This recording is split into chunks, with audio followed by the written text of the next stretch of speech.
ঔপনিবেশিক শাসক ব্রিটিশদের কথা বলছি, তারা 200 বছর আমাদের এই উপমহাদেশকে শাসন করে গিয়েছে। জনতা যখন রুখে উঠেছে, পালাতে বাধ্য হয়েছে। শুরুটা কেন করলাম ঔপনিবেশিক শাসকদের কথা দিয়ে? কারণ তাদের আইন দ্বারাই আমাদের দেশ পরিচালিত। সেই ব্রিটিশ আইনকেও হার মানায় এমন কিছু বৈষম্য এমপিভুক্ত শিক্ষা ব্যবস্থাপনায় জড়িত। একজন মাধ্যমিক পর্যায়ে প্রতিষ্ঠান প্রধান এমপিভুক্ত শিক্ষক কেন, ওনাকে 6ষ্ঠ গ্রেড থেকে ডিমোশন দিয়ে ওনাকে 7ম গ্রেডে দেওয়া হয়েছে।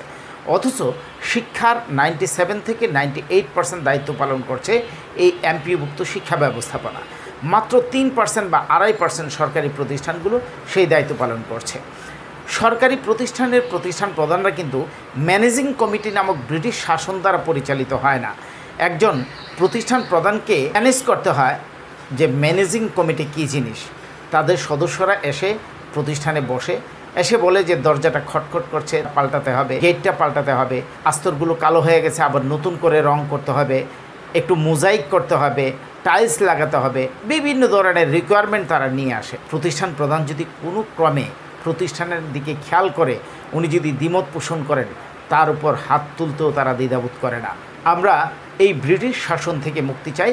ম্যানেজিং কমিটির ক্ষমতাকে খর্ব করতে হবে। এটাই হলো দিস ইজ ফাইনাল।